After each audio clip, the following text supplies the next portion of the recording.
I'll give you some of my thoughts and opinions about some of the absolutely mind-boggling trades. This video is actually being adapted from an article on VendettaSportsMedia.com from Matt Hanafan, so shout out to him for putting out the article, and also shout out to everybody over at VendettaSportsMedia.com making that website what it is, and just the hard work that everybody puts in to be able to allow me to produce content like this for you guys for the YouTube. So winners and losers, we're gonna start with the winners first. So we got San Diego Padres, and then 100% San Diego won the deadline. They got Josh Hader, Josh Bell, and Juan Soto. Juan friggin' Soto.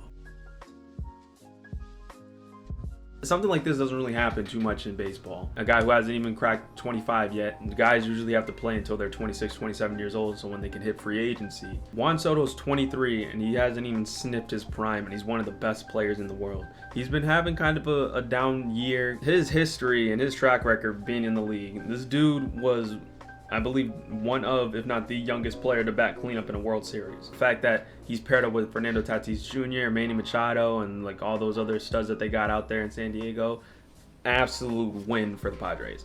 Do I think they're gonna win the division? No, not really.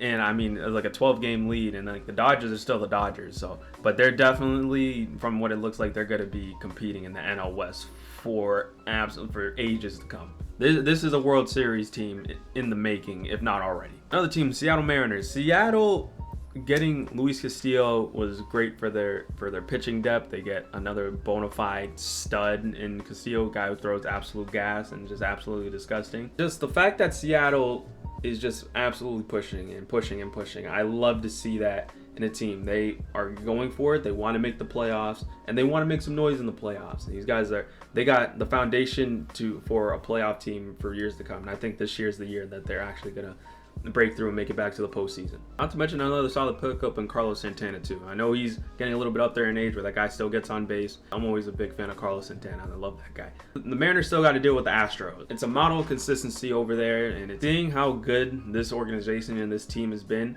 it makes 2017 look worse, at least to me, but that's all I'm going to say about that. But yeah, they acquire Will Smith from the Braves at the deadline. They get Christian Vasquez from Boston, and obviously, you know, it hurts a little bit, but I can understand the move. And on Boston side, I feel it was a good trade, at least at the moment. Obviously, it's never a good thing to see one of your fan favorites get traded like that. But also, they get Trey Mancini, and Trey Mancini is absolutely gonna launch in Houston. The way that's a hitter-friendly ballpark, especially for a right-handed hitter with those Crawford boxes out there in left field. So Trey Mancini is probably going to pop off again because he was playing a lot in Baltimore, and then, you know, that whole weird thing with the left field wall now. But now it's a completely different story over there in Houston. So Trey Mancini is going to be, it was a great pickup for the Astros. So yeah, the Astros, the rich just keep getting richer. The Yankees, I gotta give them credit this year, is that they've been playing some otherworldly baseball, and Aaron Judge, oh my God, I'm just imagining the amount of money he's going to be commanding for free agency, and it just makes the Yankees look worse and worse. And the more every day that this guy hits a home run, and every day this guy's just playing like one of the best players in the league. The AL MVP is Aaron Judge's to lose. At this moment in time, it's his to lose. But with the Yankees, they fix a bunch of problems that they had. Well, the limited amount of problems, I guess you could say.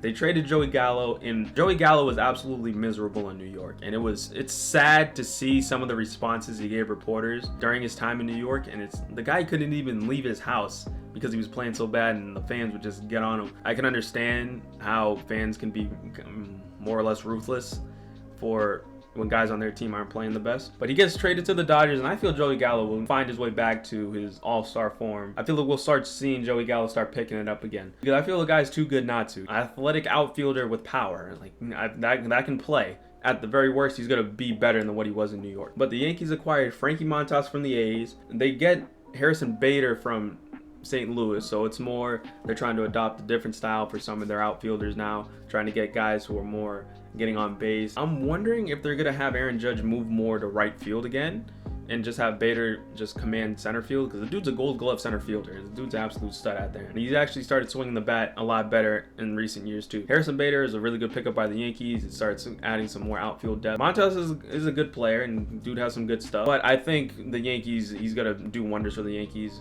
and it's gonna be a completely different situation getting traded from one of the worst teams of baseball to one of the best teams of baseball, looking to make a World Series push. The Yankees are going for it, and I feel, to me, if the Yankees don't win this year, they're probably not going to win with this core that they have, because if they don't even make the World Series with this squad, I don't know. I did want to touch upon the Eric Hosmer trade, and it's not necessarily the Red Sox being winners, but Eric Hosmer more or less being a winner. And as it says here in the article, instead of going to the Nationals, getting sent to Boston is still in the midst of a playoff race.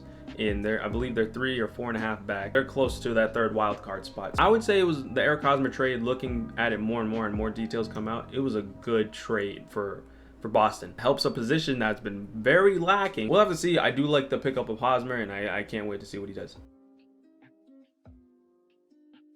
Now on to the losers. The loser most definitely is Chicago. Well, the Cubs anyway. Or I guess you could say both Chicago teams. I'm going to start with the Cubs first, because they had Ian Happ, and they still have Wilson Contreras. Wilson Contreras is by default one of the better catchers in the league. Whether or not how good he is behind the plate, dude has a bat, so he's gonna play. It's just the fact that you're not gonna be able to get anything back for Contreras or Happ now, and they're gonna enter free agency. It's a bad look. Talking about the White Sox, they did limited amounts of trades. I believe, from my knowledge, it's just the one trade they made with Boston, getting Jake Diekman. Jake Diekman has been pretty meh for the Red Sox this year, and the Red Sox get back Reese McGuire, so you can see where the thought process was. Another team is the Brewers. The Brewers, I know I talked about it in the Josh Hader trade video, the last video I put up, and after kind of getting some more time to think about the Josh Hader trade, I absolutely understand where the thought process is here, especially how the morale kind of dipped in the locker room a little bit, because yeah, when you think about it, the Brewers are competing first place in their division. They weren't rebuilding or nothing like that. It sucks to see these kinds of trades happen with teams, smaller market teams, that are not looking to pay their stars, and I think that was the issue here. They didn't want to pay Hader, so they traded him and got what they could for him. The end goal is a World Series, and Josh Hader is a key piece to a World Series team, being one of the better closers in the league. San Diego, they're going for it. They're the little brother out there in California with, the Dodgers reigning supreme over there. But a team like Milwaukee, where you have to rely on getting homegrown talent, creating stars from the ground up through your organization, because you're not going to go and get the big fish out there in free agency. The biggest problem for Milwaukee the last few years, that they don't have a potent lineup from top to bottom. They have a lot of good quality bats. Hunter Renfroe has been popping off. Yelich hasn't been the same since he broke his kneecap back in 2019. But then they also have Rios. I love Willy Adames. But yeah, they got like 3 or 4 good bats, and then sometimes like the bats go cold, and then there's nobody there that can pick them up. The biggest thing that they really needed to add was more offense, and they didn't do that. Combined with the Hader trade that they made, Milwaukee is a loser. Last team I'm going to discuss is the Mets, and it was kind of more alluding to what I was talking about with the Cubs earlier. Contreras didn't get traded, and they did make a lot of moves. They got a couple of quality guys, and Vogelback, and looking over here, Darren Ruff, who crushes lefties. Michael Givens out with that bullpen. The Mets didn't get Contreras or JD or any of those top names that they were linked to. Those guys could have been the missing piece to what they're trying to do. I don't feel that this team is good enough to make a serious run in the postseason. They still have a two-headed monster at the top of that rotation in DeGrom and Scherzer. As long as those guys stay healthy, those guys can win you some playoff games. More of the sentiment of adding additional pressure on those guys to not only stay healthy, but they have to be perfect. And I feel like they're up to the task, but it's also you don't want to be putting added pressure on these guys, especially with the injury history of DeGrom, and then Scherzer is getting up there in age, even though he's still a really good pitcher. You want to be able to reinforce and make the lives easier on everyone in your organization trying to push for a World Series. We'll see how the second half of the Major League Baseball season is going to turn out. It's very intriguing. I said before, especially with the Soto trade now, I love San Diego's chances. I really want to see a San Diego and LA Dodgers NLCS right now, because I feel Juan Soto is going to absolutely leave Earth and just go off for the Padres. The dude's gonna have an amazing second half of the season. The MLB trade deadline is where teams acquire those missing pieces for World Series runs. And while there was a lot of moves made before the deadline, we just gotta wait and see how these moves turn out.